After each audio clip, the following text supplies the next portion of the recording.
चलिए, क्या पढ़ रहे थे हम लोग लास्ट क्लास में?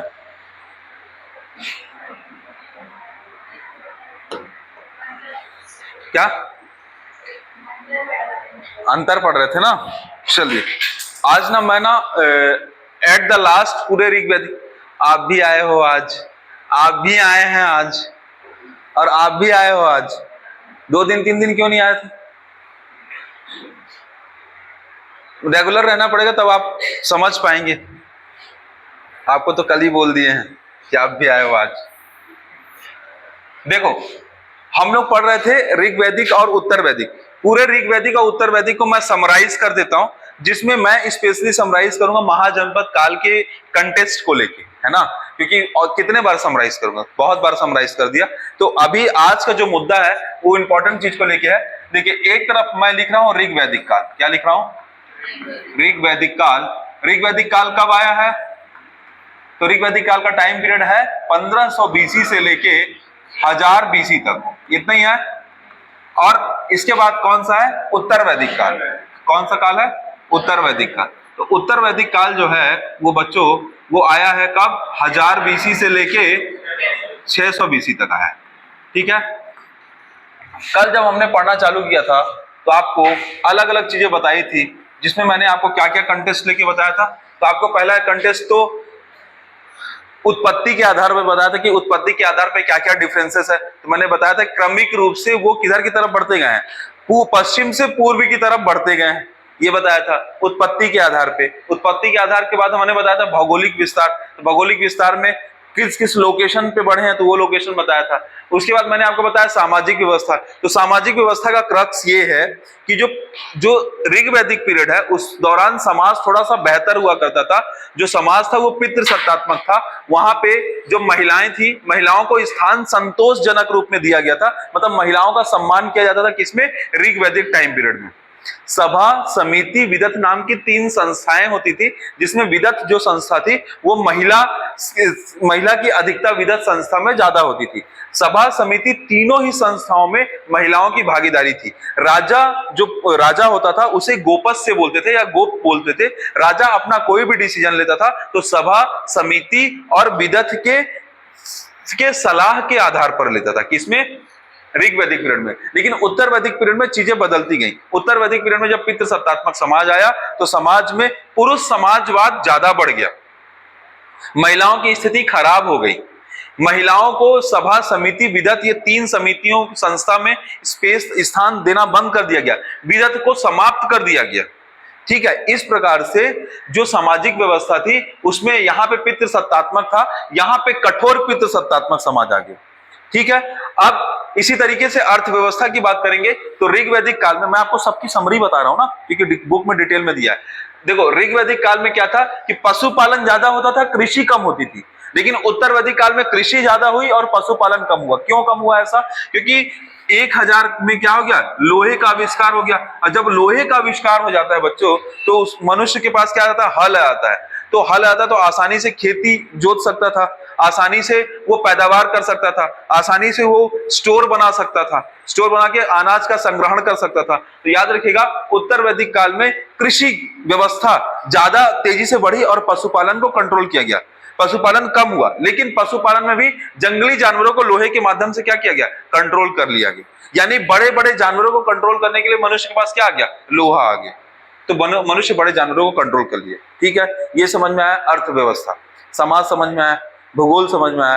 अब हम बात करते हैं धार्मिक अनुष्ठान की बात करें तो ऋग्वैदिक काल में जो ऋग्वैदिक काल के जो लोग थे ना, वो सरल धार्मिक अनुष्ठान को अनुसरण करते थे। कैसा धार्मिक अनुष्ठान? तो सरल धार्मिक अनुष्ठान, मतलब ज्यादा ये आडंबर नहीं करते थे, सरल धार्मिक अनुष्ठान। और जो ये यहाँ के लोग हैं बच्चों, ये क्या थे? जटिल धार्मिक अनुष्ठान। बताते हैं कैसे। बच्चों ऐसे समझिएगा कि इसमें ऋग्वैदिक काल में क्या होता था? तीन देवता थे। एक धरती के देवता, एक आकाश के देवता और एक अंतरिक्ष के देवता। और जो मनुष्य हुआ करता था वो सीधे ईश्वर की आराधना करता था। लेकिन अगर अभी आपको सत्यनारायण की कथा सुननी होती तो आप क्या करते हो? एक पुरोहित को बुलाते हो, बोलते भाई तू मंत्र पढ़, और हम सुनेंगे, क्योंकि आप मंत्र पढ़ नहीं पाते हो, क्योंकि आपको संस्कृत आती नहीं है और उसको आती है। तो वही चीज हुआ। देखो क्या हुआ बच्चों, ईश्वर और मनुष्य के बीच, ईश्वर और मनुष्य के बीच मध्यस्थता आ गई। क्या आ गई? मध्यस्थता आ गई। और वो मध्यस्थ व्यक्ति कौन हो गया? पुरोहित हो गया। वो पुरोहित ने क्या किया? पुरोहित ने ईश्वर और मनुष्य के बीच बोला कि ईश्वर तक पहुंचाने का काम मेरा रहेगा। तो पुरोहितवाद आ गया। क्या गया? पुरोहितवाद आ गया। जब पुरोहितवाद आ गया तो क्या हुआ? समाज में, समाज का स्ट्रक्चर ऐसे हुआ जिसमें समाज में सबसे ऊपर कौन बैठ गया? पुरोहित बैठ गया। और साथ ही साथ यहाँ पे क्षत्रिय बैठ गए। पुरोहित और क्षत्रिय समाज के ऊपर स्तर पे पहुंच गए। वैश्य व्यक्ति बस ऐसा था जो कर देने का काम करते थे, और शूद्र को समाज से हमेशा बहिष्कृत रूप से रखा गया। यहाँ पे शूद्र थे, उन्हें समाज से हमेशा बहिष्कृत रूप से रखा। और ये और कठोर हो गया कब? उत्तर वैदिक काल में। देखो ऋग्वैदिक काल में लोग अंधविश्वास पर थोड़ा बहुत विश्वास करते थे या थोड़ा बहुत अंधविश्वासी थे, लेकिन यहाँ पे अंधविश्वास बहुत ज्यादा बढ़ गया। कब? उत्तर वैदिक काल में अंधविश्वास बहुत ज्यादा बढ़ गया। बच्चों अगर देखा जाए तो इस दौरान सिर्फ ऋग्वेद की रचना हुई थी। इस दौरान किसकी रचना हुई थी? सिर्फ ऋग्वेद की। और इधर किसकी रचना हुई थी? यजुर्वेद, सामवेद, अथर्ववेद, आरण्यक, उपनिषद, पुराण, वेदांग, सब चीजों की रचना हुई। कब? उत्तर वैदिक काल में। तो उत्तर वैदिक काल में हुआ ये बच्चों कि उत्तर वैदिक काल में जब रचनाएं बहुत ज्यादा हुई तो क्या हुआ कि लोगों को कर्मकांड पे ज्यादा भरोसा होने लगा। और अथर्ववेद की रचना हुई थी स्पेशली किस पे? कर्मकांड पे, जादू टोना पे, काला जादू पे। इन सब चीजों की वजह से क्या हुआ? अंधविश्वास बढ़ गया। जब ये सब अंधविश्वास बढ़ गया तो इसमें सभी अंधविश्वास में दो व्यक्तियों का रोल बढ़ गया। सबसे ज्यादा रोल किसका बढ़ गया? पुरोहित का रोल बढ़ गया। तो पुरोहित क्या करने लगे? झाड़ फूक करने लगे, है ना। समाज में क्या करने लगा? ऊपर बैठ गए। अब क्या होगा बच्चों? तो कहीं ना कहीं जब ये सब चीजें हुई तो इससे क्या हुआ? इससे समाज में सामाजिक कुरीतियां जो हैं बच्चों, सामाजिक कुरीतियां बढ़ने लगी। सामाजिक कुरीतियां बढ़ने लगी। समझिएगा, महिलाओं की स्थिति क्या हो गई? यहाँ पे कमजोर हो गई, तो सामाजिक कुरीतियों का हिस्सा बन गई। तो बच्चों होगा क्या? इसके जस्ट बाद जैसे ही हुआ तो ये जो उत्तर वैदिक काल था इसमें ब्राह्मण ग्रंथ की रचना बहुत ज्यादा हुई, जिसमें पुरोहित वर्ग का वर्चस्व बढ़ गया। क्या हो गया? पुरोहित वर्ग का वर्चस्व बढ़ गया। और महिलाओं को पहले वैदिक शिक्षा का अधिकार था, बाद में वैदिक शिक्षा का अधिकार से खत्म कर दिया गया। तो हुआ क्या? संस्कृत पढ़ने का अधिकार सिर्फ किसको रह गया? पुरोहितों को रह गया। तो ब्राह्मण ग्रंथ को जानने का समझ किसको पैदा होगा? पुरोहित को होगा। तो अब क्या हो गया? जब इतनी सारी चीज हुई, जब ये सब पुरोहित ने सीख लिया, उसको संस्कृत भी आने लगी, तो प्रॉब्लम ये हुआ कि कहीं ना कहीं सामाजिक कुरीतियां बढ़ गई। तो इस सामाजिक कुरीतियों को बढ़ने का तो पुरोहितवाद को खत्म करने के लिए, समझिएगा, पुरोहितवाद को खत्म करने के लिए नए धर्म की जरूरत आन पड़ी। किसकी जरूरत आन पड़ी? क्यों? क्योंकि यहाँ पे कौन सा धर्म बहुत बढ़ गया है? तो ब्राह्मण धर्म यहाँ बहुत ज्यादा बढ़ गया, पुरोहितवाद बहुत ज्यादा बढ़ गया। तो क्या चीज को? पुरोहितवाद को खत्म करने की जरूरत आन पड़ी। जब पुरोहितवाद को खत्म करने की जरूरत आन पड़ेगी तो यहां से चार चीजें पैदा होंगी। तो सबसे पहले पैदा होगा इस पुरोहितवाद को खत्म करने के लिए जैन धर्म। बोलेगा कि जो ब्राह्मण धर्म समाज में जिस स्टाइल्स को फॉलो कर रहा है वो स्टाइल से समाज अच्छी तरक्की की ओर नहीं जाएगा, तो आप जैन धर्म का अनुकरण कीजिए। बौद्ध धर्म काउंटर करेगा किसका? ब्राह्मण धर्म का, कि नहीं बौद्ध धर्म बेहतर है, हम मध्यस्थता के मार्ग में चलते हैं। जैन धर्म बोलेगा कोई मध्यस्थता नहीं, एक्सट्रीम के मार्ग में चलो। तो फिर जैन धर्म आएगा, बौद्ध धर्म आएगा इसके बाद। और बच्चों इसी दौरान जब ये जैन धर्म बौद्ध धर्म आया था तो 60 से ज्यादा धर्म पैदा हुए थे उस छोटे से जगह में, उस टाइम पीरियड में, 200 से 300 साल के दौरान। लेकिन कोई भी धर्म 5 से 10 साल से ज्यादा सर्वाइव नहीं कर पाया। दो ही धर्म है जो सर्वाइव किए, जैन धर्म और बौद्ध धर्म। उसमें भी वर्तमान अगर देखोगे तो जैन धर्म क्योंकि बहुत कठोर था, कैसा था? बहुत कठोर था, इसलिए इसका ज्यादा से ज्यादा लोग अनुकरण नहीं कर पाए, और अनुकरण नहीं कर पाने से इसका विस्तार नहीं हो पाया। इसलिए आप देखना जैन धर्म बहुत कम देशों में है, सिर्फ भारत में प्रोमिनेंट रूप से है, लेकिन बौद्ध धर्म पूरे जगह है। बौद्ध धर्म कैसे है? तो आप ऐसे देखिए कि अगर ये इंडिया है,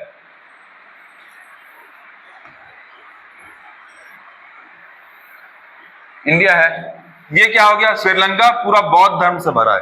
ये पूरा आपका चाइना किससे है? बौद्ध धर्म से है। ठीक है, ये इस्लाम है, ये अफगानिस्तान, यहाँ इस्लाम धर्म है, यहाँ इस्लाम धर्म है, लेकिन ये पूरा बौद्ध धर्म है। ये आपका नेपाल, ये पूरा बौद्ध धर्म है। क्या है? ये नेपाल जो है वो पूरा बौद्ध धर्म से।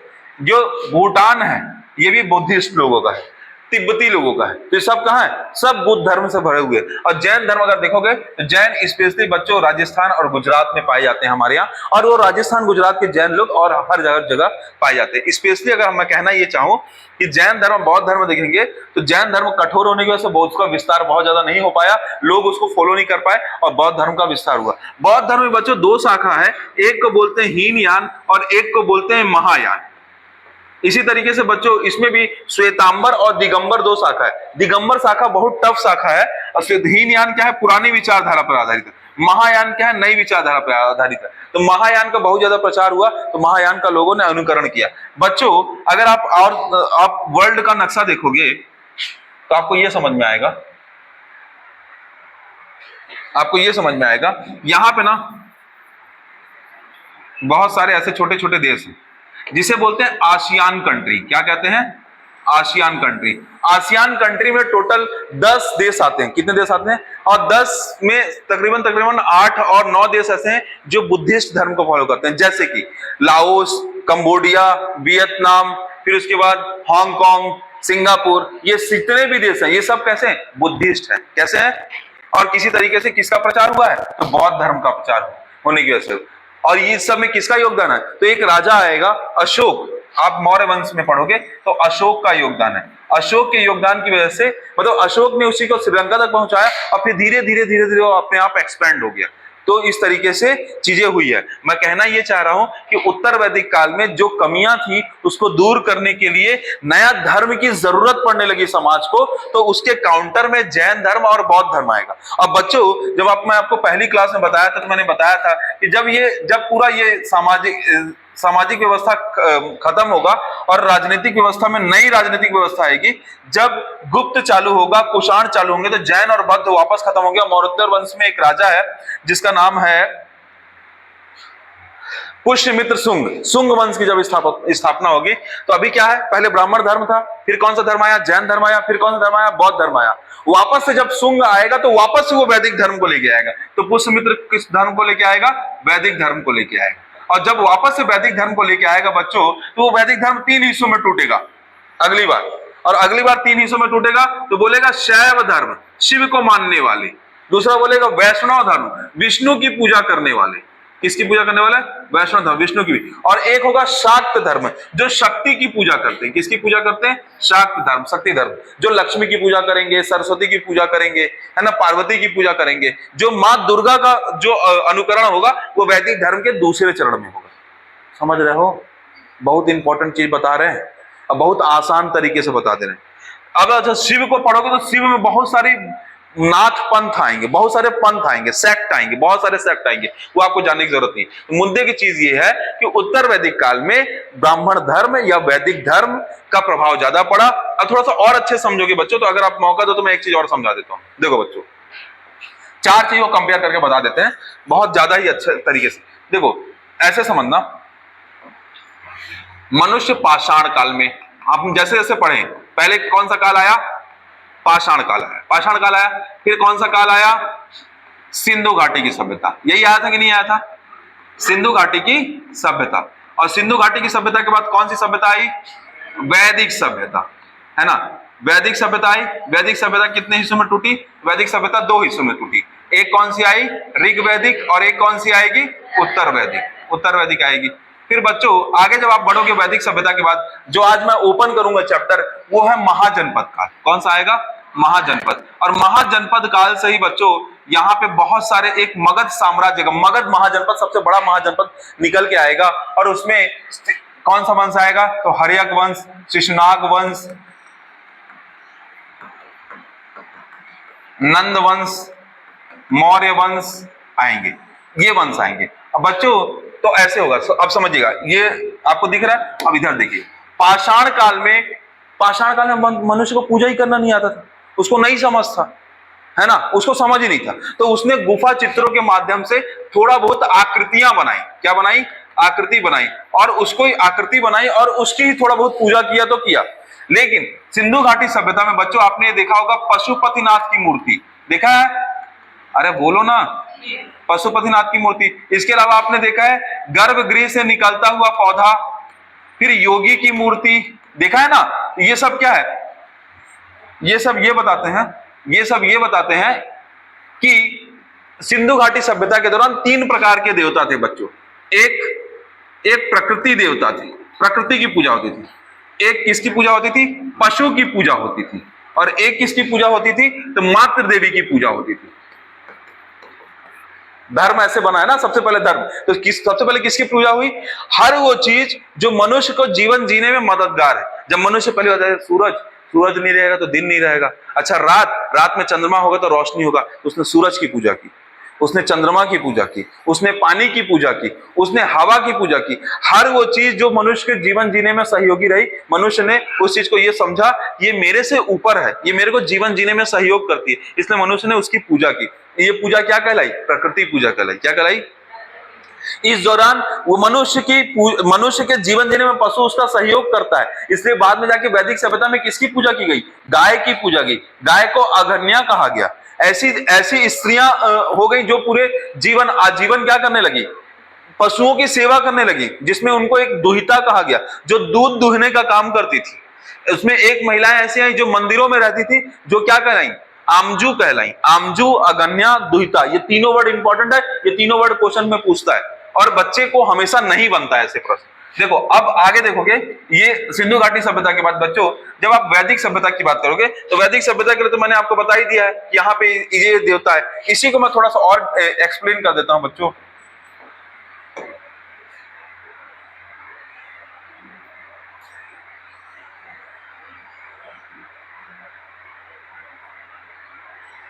दिख रहा है, दिख रहा है ना आप लोग को।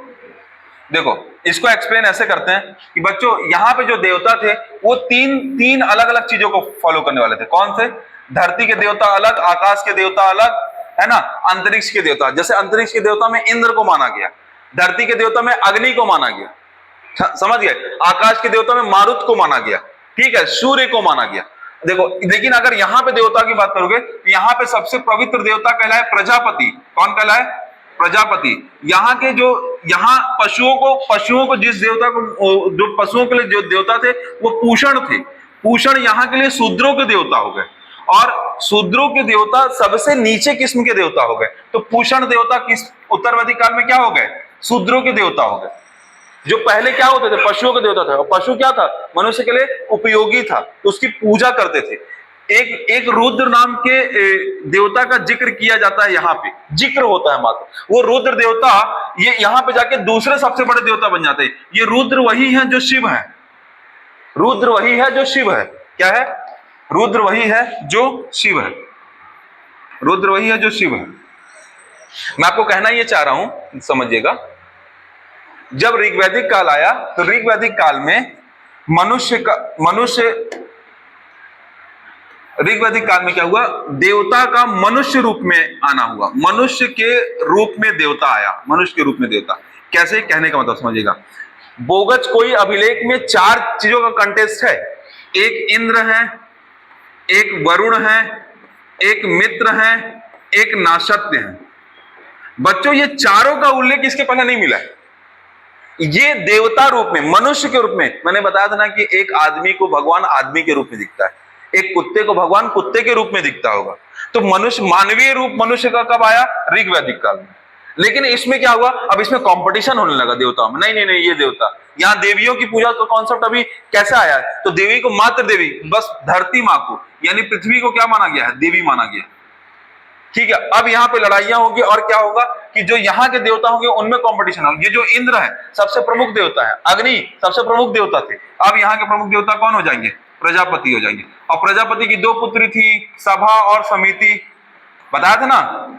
और ये प्रजापति क्या है, राजा को देवता मानने लगेंगे, राजा का पद वंशानुगत हो जाएगा, राजा डोमिनेंट हो जाएगा। मतलब राजा अपने आप को क्या बोलने लगेगा, मैं ही न्याय अधिकारी हूं, आप मेरी पूजा करना चालू करो। तो राजा अपना वर्चस्व बढ़ाने के लिए खुद को किस रूप में बोलेगा कि मैं भगवान का दिया गया रूप हूं। पुरोहित बोलेगा कि मैं भगवान से आपको मिलाऊंगा। मैं पूजा कराऊंगा तो आपको फल मिलेगा, चाहे सत्यनारायण की कथा हो चाहे कोई और कथा हो। समझ गया? तो इस तरीके का कॉन्सेप्ट आया। ये कब आया? उत्तर वैदिक काल में। तो इससे क्या बढ़ी? सामाजिक कुरीतियां बढ़ी। क्या बढ़ी? अब सामाजिक कुरीतियों को दूर करने के लिए क्या होगा? समाज में देखो क्या हुआ बच्चों, यहीं पे ऋग्वेद बना, ये यहां पे क्या बना? ऋग्वेद। तो यहां पे वैदिक धर्म था। वैदिक धर्म में कौन सा? ऋग्वेद का डोमिनेंस था, यानी इनका डोमिनेंस था। लेकिन यहां पे क्या हो गया? यहां पे यजुर्वेद, सामवेद, अथर्ववेद ये सब आया। इन सब को कंबाइन रूप में बच्चों ब्राह्मण ग्रंथ कहते हैं। क्या कहते हैं? ब्राह्मण ग्रंथ। और समाज ब्राह्मण ग्रंथ से भरपूर रूप से लवरेज हो गया। तो समाज बोला कि नहीं नहीं, एक ही टाइप का पैटर्न अपने को नहीं चाहिए, अपने को कुछ बदलाव चाहिए। जो सामाजिक कुरीतियां चल रही हैं, जो भेदभाव चल रहा है, जो भी समाज में अव्यवस्था चल रही है, इसको हटाने के लिए दूसरा आदमी चाहिए, जो दूसरे टाइप का धर्म चाहिए। तब धर्म पैदा होगा, जिस धर्म को क्या बोलेंगे? जैन धर्म और बौद्ध धर्म। बच्चों ये जैन धर्म और बौद्ध धर्म धीरे से आगे बढ़ेगा। इसमें हर्यक वंश, शिशुनाग वंश, नंद वंश और मौर्य वंश। तो इसमें क्या होगा? इसमें स्पेशली शुरुआत में जैन धर्म डोमिनेट करेगा, है ना। और धीरे धीरे जैन धर्म क्या होगा? दो हिस्सों में टूट जाएगा। एक को कहेंगे, क्या कहेंगे बच्चों? तो एक को कहेंगे दिगंबर। क्या कहेंगे? दिगंबर। ऐसे व्यक्ति जो वस्त्र धारण नहीं करते। एक कहलाएंगे श्वेतांबर, जो कैसा होता है? सफेद कलर का वस्त्र धारण करते हैं, सफेद कलर का मास्क भी लगे रहते हैं। वो जैन धर्म के लोग होते हैं। तो ये जैन धर्म के लोग जो हैं, ये क्या होंगे? ये ब्राह्मण ग्रंथ की कुरीतियों पे, ब्राह्मण धर्म पे प्रहार करेंगे कि नहीं, ब्राह्मण धर्म में ये गलत है, ये समाज के लिए गलत है, आपको इनका अनुकरण करना चाहिए। ये कॉन्सेप्ट है, इस कॉन्सेप्ट को फॉलो कीजिए। पर जैन धर्म अपने आप में बहुत कठिन धर्म था। तो उस कठिन धर्म को दूर करेगा एक नया धर्म आके। कौन सा धर्म? बौद्ध धर्म। बौद्ध धर्म आएगा। और बौद्ध धर्म क्या करेगा? बौद्ध धर्म स्पेशली मौर्य काल में चरम पे रहेगा। और इसमें अशोक जो रहेंगे वो बौद्ध धर्म को पूरा फैला देंगे। अशोक बौद्ध धर्म को ऐसे फैलाएंगे बच्चों कि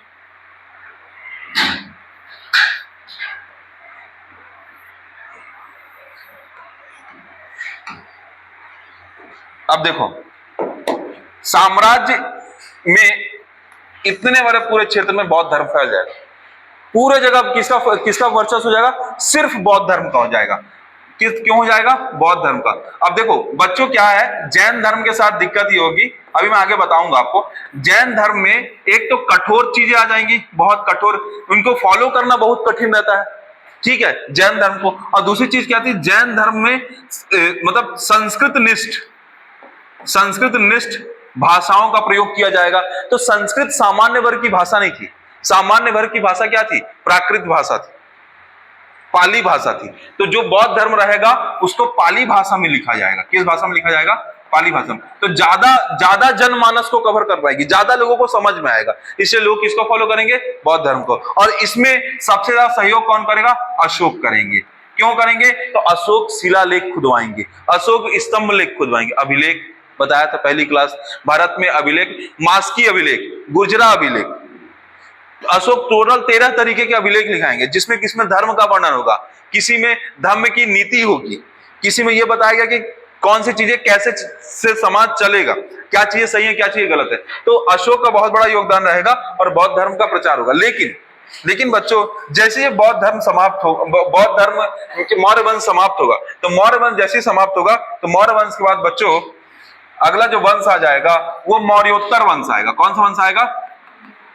और मौर्योत्तर वंश जैसे ही आएगा बच्चों, तो मौर्योत्तर वंश में एक वंश आ जाएगा जिसे कहेंगे शुंग वंश। क्या कहेंगे? शुंग वंश आ जाएगा। कौन सा वंश आ जाएगा? शुंग वंश। और शुंग वंश का एक राजा रहेगा बच्चों जिसका नाम है पुष्यमित्र शुंग। क्या नाम है? पुष्यमित्र सिंह। ये बोलेगा कि भाई आप ऐसे कैसे कर रहे हो, आप जैन धर्म को भी हम नकारते हैं और बौद्ध धर्म को भी नकारते हैं, हम वापस से किसकी तरफ चलते हैं? हम वापस से वैदिक धर्म की तरफ चलते हैं। तो ये पुष्यमित्र शुंग किसको लेके आ जाएंगे? वापस से वैदिक धर्म लेके आ जाएंगे। क्या लेके आ जाएंगे? वैदिक धर्म। और यहां पे फिर क्या होगा? 3 पार्ट में टूटेगा। एक शैव धर्म कहलाएगा, एक वैष्णव धर्म कहलाएगा और एक क्या होगा? शाक्त धर्म कहलाएगा। शाक्त धर्म कहलाएगा, ठीक है। 3 तरीके के धर्म आ जाएंगे। और जब 3 तरीके के धर्म आएंगे तो बच्चों जैसे मौर्य वंश समाप्त होगा तो बाहर से विदेशी आक्रमणकारी आएंगे। बाहर से विदेशी आक्रमणकारी बताया था ना, कुषाण आएंगे, शक आएंगे, हूण आएंगे, जिसमें सर्वाधिक कौन सफल रहेगा तो कुषाण सफल रहेंगे, और कुषाण शैव धर्मानुयायी रहेंगे। क्यों शैव धर्म का अनुकरण किया? क्योंकि उनको पता है कि समाज के ज्यादातर लोग शैव धर्म, वैष्णव धर्म या शाक्त धर्म को फॉलो करें, तो मेरे पास जो धर्म है, मैं अपना धर्म अगर लोगों को दूंगा तो लोग मेरे धर्म का अनुकरण नहीं करेंगे। लोग जो पहले से मान रहे थे मेरे को उसी के हिसाब से चलना होगा, तो मैं क्यों ना खुद ही शैव धर्म का अनुकरण कर लेता हूं। तो वो क्या करने लगते हैं? शैव धर्म का अनुकरण करने लगते हैं। कौन? कुषाण लोग। और फिर इस तरीके से चीजें बढ़ती हैं। तो कुछ शैव धर्म का अनुकरण करेंगे, कुछ वैष्णव धर्म का अनुकरण करेंगे, कुछ शाक्त धर्म का अनुकरण करेंगे। बच्चों थोड़ा सा और समझ लो, इसको मध्यकाल तक ले चलते हैं तो समझ में आएगा। धर्म को मध्यकाल तक ले चलते हैं। जैसे ये जो आपको दिख रहा है ना, शैव धर्म, बौद्ध धर्म, ये आगे जाके बहुत खतरनाक होने वाला है। ये मैं भक्ति मूवमेंट आ गया हूं, भक्ति काल, मध्यकाल की बात है, थोड़ा सा बस समझ लीजिएगा। देखो बच्चों, अलवार और नैनार शब्द समझना। एक होता है अलवार, एक होता है नैनार। ठीक, नैनार, एक अलवार हो गया, एक नैनार हो गया। एक है शंकराचार्य, क्या है? एक है शंकराचार्य, एक है रामानुजाचार्य। समझिएगा बच्चों, जो शंकराचार्य होंगे ना वो 4 मठ बनाएंगे। शंकराचार्य चालू करेंगे अपनी जर्नी तमिलनाडु से, शंकराचार्य चालू करेंगे तमिलनाडु से। और यहां पे कौन होगा? रामानुजाचार्य। कौन होगा? रामानुजाचार्य। अच्छा, रामानुजाचार्य प्रेरण करता होंगे वैष्णव धर्म के। किसके? वैष्णव धर्म के। और शंकराचार्य प्रेरण करता होंगे शिव के। तो जो शंकराचार्य होंगे वो 4 मठ बनाएंगे, 4 अलग अलग जगह, 4 अलग जगह मठ बनाएंगे। कौन? शंकराचार्य। लेकिन यही जो रामानुजाचार्य वैष्णव धर्म दिख रहा है बच्चों, ये यहां पे जाके राम कहलाएगा। विष्णु का एक नया रूप अवतार राम, और विष्णु का एक नया अवतार है कृष्ण।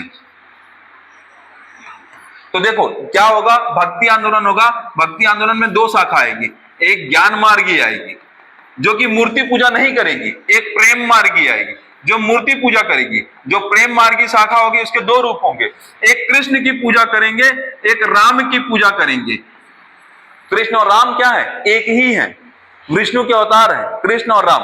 अब देखो, कृष्ण को जो पूजा करेंगे उसको मानने वाली मीरा, सूरदास। राम की पूजा करने वाले को तुलसीदास, संत ज्ञानेश्वर। देखो महाराष्ट्र में जब पूजा होगी तो संत ज्ञानेश्वर करेंगे, जब बंगाल में पूजा होगी तो महाप्रभु चैतन्य करेंगे, जब असम में पूजा होगी तो शंकर देव जी करेंगे, जब उत्तर प्रदेश में पूजा होगी तो अगर राम की पूजा करेंगे तो तुलसीदास करेंगे, अगर कृष्ण की पूजा करेंगे तो सूरदास करेंगे, और उसी कृष्ण की पूजा अगर राजस्थान में होगी तो मीरा करेगी। ये ऐसे नहीं बना है, ये प्राचीन काल से एक बेस बना है, उस बेस को लेके पूरा चीज टूटा है। समझ रहा मैं क्या बोला? तो प्रेम मार्गी में कृष्ण और राम, और यहां पे कौन आएगा? कबीर, कबीर आएंगे, और गुरु नानक, जिन्होंने मूर्ति पूजा नहीं की, जिन्होंने मूर्ति पूजा नहीं की है ना, ज्ञान की पूजा की। जिन्होंने बोला, कबीर तो बोले कि भाई मेरा तो कोई, मैं तो किसी को नहीं वो करता हूं। मेरे को कबीर कभी दोहा नहीं याद आ रहा जिसमें 4 लाइन की दोहा है, जिसमें वो कहना ये चाहते हैं कि मैं भगवान को जोर जोर से चिल्लाता हूं, भगवान सुनता तो नहीं है, इसी तरह मैं अल्लाह को जोर जोर से चिल्लाता हूं तो वो भी नहीं सुनता है, तो मैं उसको क्यों मानूं? ठीक है, तो कहने का मतलब ये है कि वो ज्ञान मार्ग को लेके बात कर रहे हैं, हाँ प्रेम मार्ग को लेके बात। और ये कृष्ण और राम की कहानी है। और कृष्ण और राम कैसे पैदा हुए? कृष्ण और राम पैदा हुए हैं वैष्णव धर्म से, उसको फैलाया कौन है? रामानुजाचार्य। तो ये नीचे विष्णु थे और ऊपर क्या कहला गया? कृष्ण और राम, और ये सब जगह फैले ना। आप जब नाट्य शास्त्र पढ़ोगे ना, भारत का आर्ट एंड कल्चर पढ़ोगे, भारत का डांसिंग पैटर्न पढ़ोगे, 8 तरीके के भारत में डांसिंग पैटर्न है। Classical dance of India are 8 types, है ना, जिसमें आप देखोगे सैट्रिया एक क्लासिकल डांस है, भरतनाट्यम है, ठीक है, मोहिनी अट्टम है, ठीक है, और इसमें एक और है कथक है, ओडिसी है, कथक कली है। ये सब का बेस क्या है? कृष्ण है। कृष्ण की स्तुति में सब कुछ गाया जाता है। समझ गए? जो क्लासिकल डांस है वो किसकी स्तुति में है? सब कृष्ण की स्तुति में। साउथ इंडिया में होगा तो विष्णु, और ऊपर होगा तो कहीं पे राम, कहीं पे कृष्ण। इसलिए बोल रहे हैं कि अब क्वेश्चन पूछता है हिस्ट्री में कि असम में कृष्ण धर्म को किसने बढ़ाया? तो शंकर देव ने। बंगाल में किसने किया? तो महाप्रभु चैतन्य ने। उत्तर प्रदेश में किसने किया? तो तुलसीदास ने। कृष्ण को किसने बढ़ाया उत्तर प्रदेश में? तो सूरदास ने। मीरा ने क्या किया? तो मीरा कृष्ण का कहां पर स्वरूप बढ़ाती है? राजस्थान में। संत ज्ञानेश्वर कहां बढ़ाते हैं? महाराष्ट्र में। समझ रहे हो? रामानुजाचार्य कहां पढ़ाते हैं? केरल में। तमिलनाडु में कौन पढ़ाता है? तो शंकराचार्य शिव की आराधना बढ़ाते हैं। किसकी आराधना बढ़ाते हैं? शिव। और शिव का पैटर्न तो और खतरनाक है, उसमें नाथ पंथ आ जाते हैं। नाथ में आप अघोरी रूप, कापालिक रूप, बहुत सारे 6 रूप है।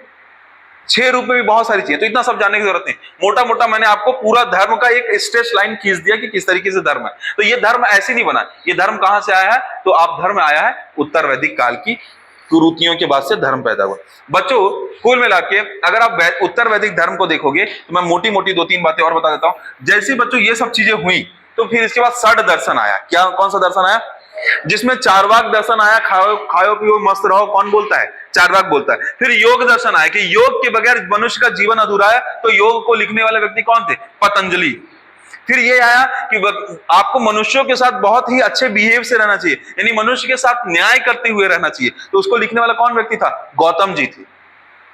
फिर आया पूर्व मीमांसा, फिर आया उत्तर मीमांसा। तो एक के लेखकर्ता कौन है? बादरायण है। तो एक के लेखकर्ता कौन है? जैमिनी। तो पूर्व मीमांसा के लेखकर्ता जैमिनी, उत्तर मीमांसा के लेखकर्ता बादरायण। फिर एक सांख्य दर्शन आया, सांख्य दर्शन के लेखकर्ता कौन है? कणाद। तो टोटल 6 दर्शन आए। कितने दर्शन आए? जैसे मुझे रटा हुआ है आपको रटा होना चाहिए। आपकी किताब में स्पष्ट तौर पे लिखा हुआ है, जो बुक आपको डिस्ट्रीब्यूट कराई गई है उस बुक में सीधे स्पष्ट तौर पे लिखा गया। समझ आ गया?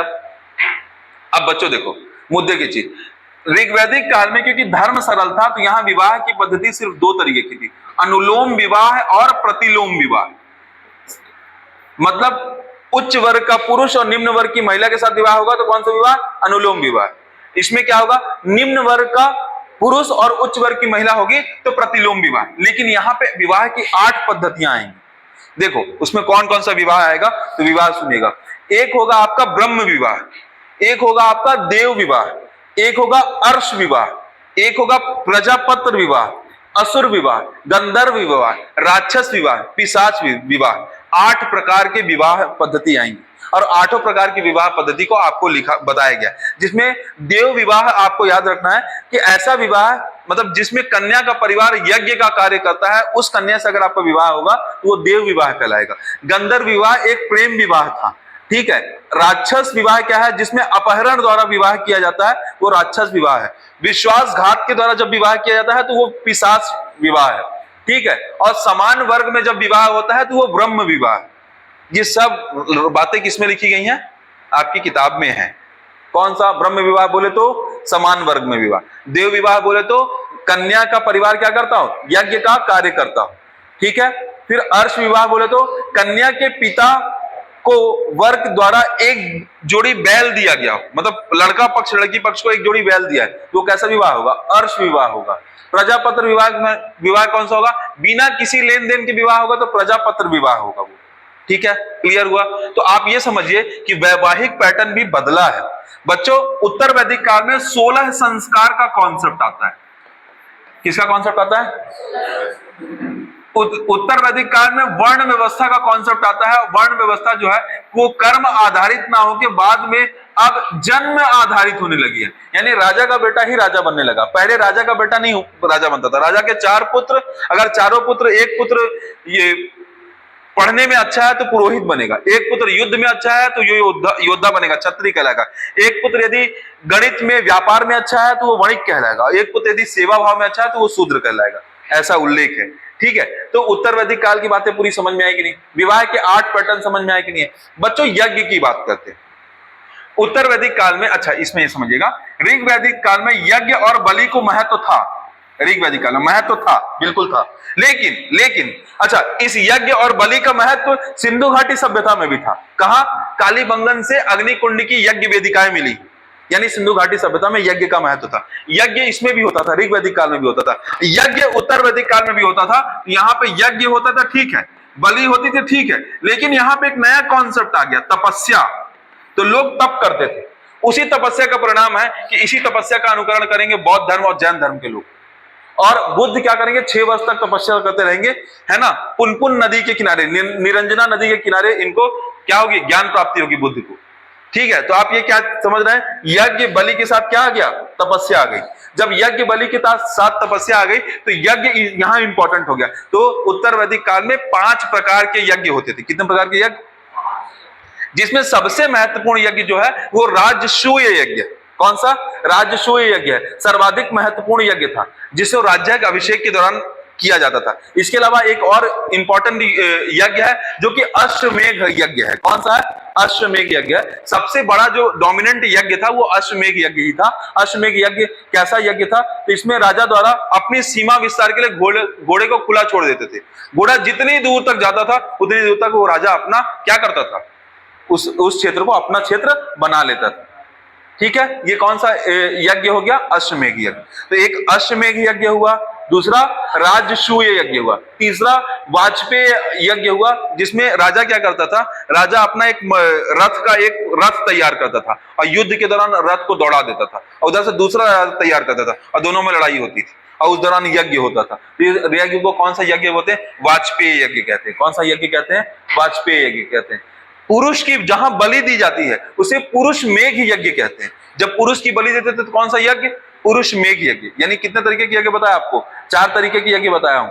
और जब पशु की हत्या करते थे, पशु में स्पेशली सूकर यानी शुअर की बलि चढ़ाई जाती थी, उसको बोलते थे सौत्ता मणि यज्ञ। कौन सा यज्ञ कहते थे? सौत्ता मणि यज्ञ। कल मैंने आपको 3 प्रकार के ऋण बताए थे। पितृ ऋण बताया था, ऋषि ऋण बताया था और दहेज ऋण बताया था। पितृ ऋण मतलब अगर एक व्यक्ति विवाहित हो गया तो संतान उत्पन्न करना उसका एक प्रकार का ऋण है। तो वो कैसा ऋण हो गया? पहला पितृ ऋण को उसने चुकता किया। उसके बाद दूसरा ऋण कौन सा है? ऋषि ऋण। वो जो संतान पैदा हुई है उसको शिक्षित करना आवश्यक है, तो अगर उसने आपको शिक्षित कर दिया तो कौन सा ऋण आपने चुकता कर दिया? ऋषि ऋण चुकता कर दिया। और जो संतान पैदा हुई और उसको शिक्षित कर दिया, उसके बाद उस संतान के साथ आपको धार्मिक अनुष्ठान और यज्ञ कराना जरूरी है। तो धार्मिक अनुष्ठान और यज्ञ कराओगे तो दहेज ऋण होगा। तो ऋण कितने प्रकार के हैं? 3 प्रकार के। यज्ञ कितने प्रकार के हैं? तो अश्वमेध यज्ञ, राजसूय यज्ञ, वाजपेय यज्ञ, सौत्ता मणि यज्ञ और पुरुष मेघ यज्ञ। 5 प्रकार के यज्ञ, 3 प्रकार के ऋण, 8 प्रकार के विवाह। बहुत ज्यादा जान गए हो, इतना मत जानो। इसका अगर 50% याद रह गया तो क्वेश्चन नहीं अटकेगा ऑब्जेक्टिव। ठीक है, देख लो, हो गया। आज की कहानी यहीं पे थी। ये यहां पे हम ऋग्वैदिक और उत्तर वैदिक का चीजें समाप्त होती है। अब एक मैंने आपको बोला था पढ़ के आने को, वैदिक सभ्यता और सिंधु घाटी सभ्यता में अंतर, तो मैं आपको मोटा मोटा बता देता हूं। वैदिक सभ्यता जो थी बच्चों, वो ग्रामीण सभ्यता है। सिंधु घाटी की सभ्यता जो है वो एक नगरीय सभ्यता है। वैदिक सभ्यता में बहुदेववाद का कॉन्सेप्ट था और सिंधु घाटी सभ्यता में बहुदेववाद था ही नहीं, प्रकृति पूजा थी। ठीक है, प्रकृति पूजा थी। सिंधु घाटी सभ्यता के लोग जो थे वो स्पेशली व्यापार पर आधारित थे। किस पे आधारित थे? व्यापार पे। और वैदिक सभ्यता के लोग किस पे आधारित थे? कृषि पर आधारित थे। किस पे आधारित थे? कृषि पर आधारित थे।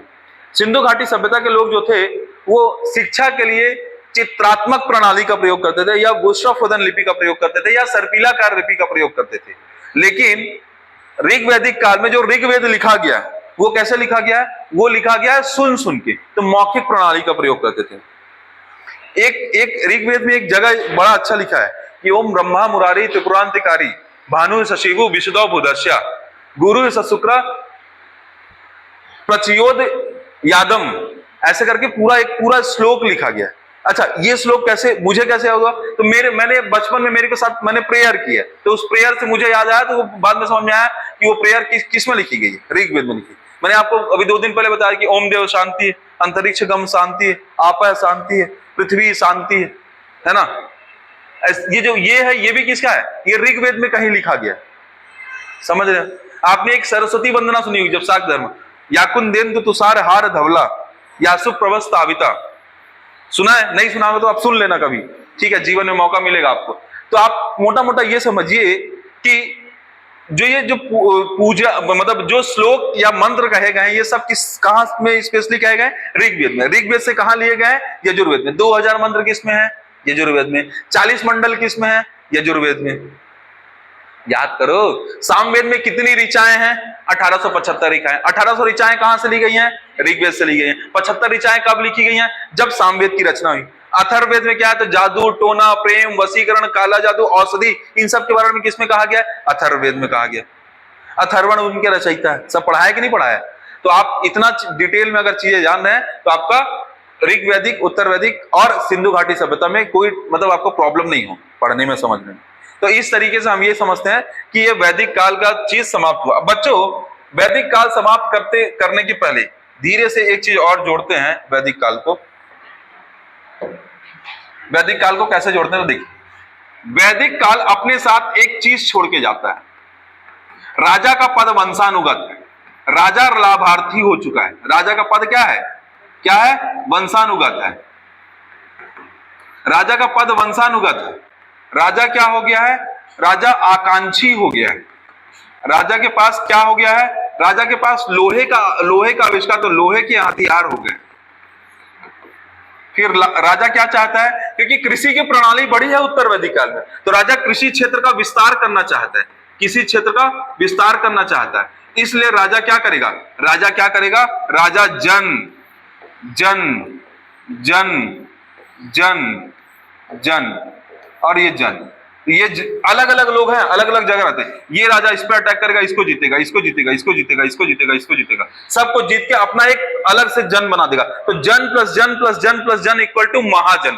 परिवार, समाज की सबसे छोटी इकाई परिवार, समाज की सबसे छोटी इकाई परिवार। परिवार का प्रमुख मुखिया। परिवार से क्या बना? कुल। क्या बना? कुल के सहयोग से क्या बना? ग्राम। ग्राम के सहयोग से क्या बना? विष। विष के सहयोग से क्या बना? जन। जन के सहयोग से क्या बना? महाजनपद। और महाजनपद से फिर एक नया निष्कर्ष निकला, 16 महाजनपद आएंगे। मैंने आपको कल की क्लास में बताया था कि भरत और कुरु मिलके कुरु बनाते हैं। और कुरु क्या है? ये कुरु वही है जो कुरुक्षेत्र कहलाएगा। इसी तरीके से तुर्वसु और कौन सा? तुर्वसु और मिलके आपस में क्या बनाएंगे? पांचाल बनाएंगे। क्या बनाएंगे? पांचाल। तो ये एक अलग महाजनपद बनेंगे, लेकिन ये महाजनपद भी थोड़ी देर बाद खत्म हो जाएंगे। तो देखिए, महाजनपदों के बारे में एक मैं सूची बनाता हूं, ध्यान से देखिएगा भाई। कल मैंने मोटा मोटा बनाया था, आज थोड़ा ओरिजिनल बनाते हैं।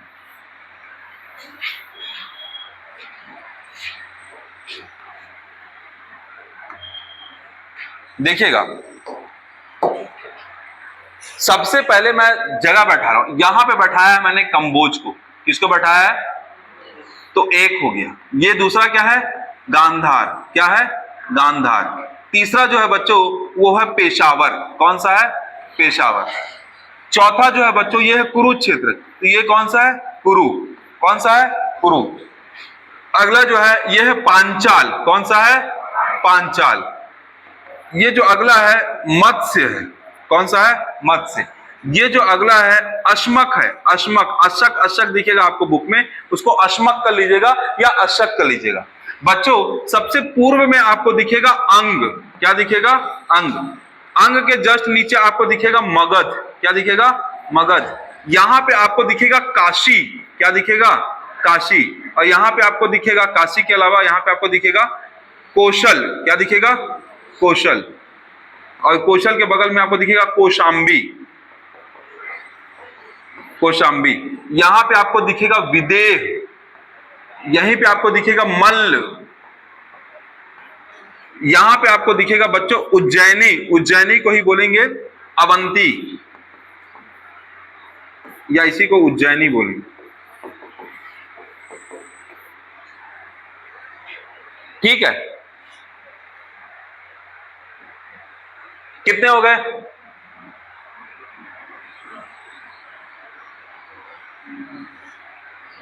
कितने हो गए? एक हो गया सूरसेन, सूरसेनी। ठीक है, कितने हो गए? हो गए? नहीं हुए? अरे इसमें एक आध दो अभी छूटा है। कौन सा छूटा है? चेंदीसगढ़। तो ये एक और छूटा है, छत्तीसगढ़, चेंदी। अब बच्चों इसमें कुछ कुछ राजधानियां हैं जो कुछ महाजनपद की हैं। अब ये समझिएगा कि जब वैदिक सभ्यता समाप्त हुई, जन जन लोग जुड़े, तो क्या कॉन्सेप्ट आ गया? महाजनपद। तो महाजनपद कितने बनेंगे? तो 16 महाजनपद बनेंगे बच्चों। कितने बनेंगे? और इसमें सबसे बड़ा जो जनपद जो निकल के आएगा बच्चों, मगध निकल के आएगा। क्या निकल के आएगा?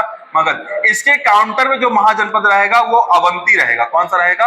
अवंती, जो उज्जैनी कहलाएगा। ठीक है, ये जो महाजनपद है ये कुछ इस तरीके से है बच्चों, यहाँ पे अंग है, यहाँ पे कंबोज है, यहाँ पे मत्स्य है, और यहाँ पे क्या है?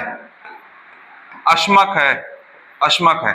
और बीचों बीच क्या होगा? तो मगध होगा जो सबसे बड़ा होगा। और इस मगध पे क्या होगा? इस मगध पे आएगा हर्यक वंश, फिर मगध पे आएगा शिशुनाग वंश, फिर मगध पे आएगा नंद वंश, फिर इसी मगध पे आएगा मौर्य वंश। ऐसे ये पहला चरण होगा, मौर्य काल का पहला चरण होगा, मतलब ये वंश प्रथा का पहला चरण होगा, जिसमें 4 आपको दिखे, ईस्ट वेस्ट नॉर्थ साउथ। सबसे बड़ा कौन सा हो गया? मगध हो गया। सबसे बड़ा कौन सा हो गया? मगध हो गया। समझ आया कि नहीं आया? सबसे बड़ा इसमें कौन सा हो गया? मगध हो गया। अच्छा, मगध साम्राज्य के बड़ा होने के पीछे या महाजनपद होने के पीछे का कारण क्या है? तो ये जो मैंने लिखा है, ये देखो, आकांक्षी, लोहे का हथियार, कृषि क्षेत्र का विस्तार, राजा का पद वंशानुगत होना। तो एक बार बुक देखो, सभी लोग देखो बुक। अब बुक में देखो तो महाजनपद के उदय के कारण मेंस में आया हुआ प्रश्न है, 4 नंबर में आया था मेंस में प्रश्न। देखो, लोहे का व्यापक स्तर पर प्रयोग लिखा है, राजाओं के द्वारा साम्राज्य विस्तार की आकांक्षा लिखी है, कृषि का अनुकूल क्षेत्र लिखा है, व्यापार वाणिज्य का प्रसार, राजा का पद वंशानुगत, धार्मिक और सामाजिक स्तर पर दंड का स्थायित्व बढ़ गया। लिखा है? अरे लिखा है, उसमें 4-5 पॉइंट बताया था अभी। इस वजह से महाजनपद काल चालू हुआ। तो महाजनपद काल के उदय के कारण यही है, राजा का पद वंशानुगत हो गया, राजा आकांक्षी हो गया, राजा अपना साम्राज्य विस्तार करना चाहता था, लोहे के हथियार का बहुत ज्यादा प्रयोग होने लगा, कृषि क्षेत्र का विस्तार करने लगा, और साथ ही साथ व्यापार और वाणिज्य का भी प्रचार करना चाहता था। कौन? राजा। और राजा सामाजिक और धार्मिक स्तर पर अपना वर्चस्व बढ़ाना चाहता था, इसलिए राजा का कॉन्सेप्ट आया। अब देखो, आप लोगों को क्या क्या बताएं। आप लोगों को मैं ये बताना चाह रहा हूं कि वैदिक सभ्यता में ऋग्वेद में राजा छोटा था, जनता सर्वोपरि थी। उसके बाद राजा सर्वोपरि हो गया। जब राजा का पद वंशानुगत हो जाता है, राजा का पद जन्मजात हो जाता है, तो राजा ये सोचता है कि अगर मेरे 3 बेटे हैं तो इस बेटे को ये क्षेत्र दे दूं, इस बेटे को ये क्षेत्र दे दूं, इस बेटे को ये क्षेत्र दे दूं। तो क्या करता है? साम्राज्य का विस्तार चालू कर देता है। लेकिन अगर राजा को यह पता होता कि मेरा पद अगर मेरे बेटे को नहीं मिलेगा तो राजा उतनी मेहनत नहीं करता। तो राजा क्या हो गया? आकांक्षी हो गया। राजा अपना व्यापार और अपना जनरेशन को बड़ा करने में लग गया। राजा अपने परिवार, समाज की सबसे छोटी इकाई परिवार, बाद में राजा ना होकर राजा मुखिया के रूप में ज्यादा काम करने लगा। फिर धीरे धीरे उसको समझ में आया कि नहीं, हमें साम्राज्य का विस्तार करना होगा, तो फिर वो साम्राज्य विस्तार करने लगा। जब साम्राज्य का विस्तार करेगा तो उसको ये भी समझ में आएगा कि प्रशासन की आवश्यकता होगी, गुप्तचर व्यवस्था की आवश्यकता होगी, न्यायपालिका की आवश्यकता होगी। तो अभी मैं आपको सब में बताऊंगा। अब मैं आपको ये सिखाऊंगा कि अगर आप राजा बनोगे या आप किसी भी कंपनी के ऑनर बनोगे तो आपको क्या क्या चीजें सोचना पड़ेगा। तो आप ब्रांचेस बनाओगे, तो राजा भी वैसे करेगा, ब्रांच बनाएगा। राजा क्या करेगा? राजा एक राजनीतिक व्यवस्था बनाएगा। सबसे पहले देखेगा कि मेरे को कहां कहां युद्ध करना है। फिर वो देखेगा कि युद्ध के लिए आवश्यक सैनिक कौन है, इन सैनिकों का सेनापति मैं किसे रख सकता हूं। और अब फिर अगर मैंने साम्राज्य का विस्तार कर दिया और रहने लगा तो गुप्तचर व्यवस्था कौन देगा? कौन मेरे को बताएगा कि भारत मतलब मेरे क्षेत्र में कौन व्यक्ति क्या कर रहा है। भारत के संदर्भ में भी वही है। भारत को बाहर की चीजें समझना है तो भारत ने रॉ बना के रखा है। भारत को अंदर की चीजें समझना है तो भारत ने आईबी बना के रखा है, इंटरनल सिक्योरिटी। भारत को आर्म फोर्सेस बना के रखना है तो भारत ने 7 अलग अलग प्रकार की आर्म फोर्सेस बना के रखा है। सीआईएसएफ, सीआरपीएफ, बीएसएफ, आईटीबीपी, ऐसे करके 7 अलग अलग फोर्सेस बना के रखा है। भारत ने जल सेना, वायु सेना, थल सेना सब कुछ बना के रखा है। भारत ने कमांडोज बना के रखे। अरे बना के रखा है ना, ये सिपाही तंत्र हो गए जो भारत को कैसे मिलिट्री फॉर्म हो गया, भारत को सुरक्षात्मक चीज को स्थायित्व बना के रखते हैं। भारत में विधि बनाना है तो भारत ने संसद बना के रखा है। भारत में इम्प्लीमेंटेशन करना तो प्रशासन बना के रखा है। और वो इम्प्लीमेंटेशन सही ही बना है या विधि सही बनी नहीं है कि उसको चेक करने के लिए भारत ने क्या बना रखा है? जुडिशरी बना रखी है, न्यायपालिका बना रखी है।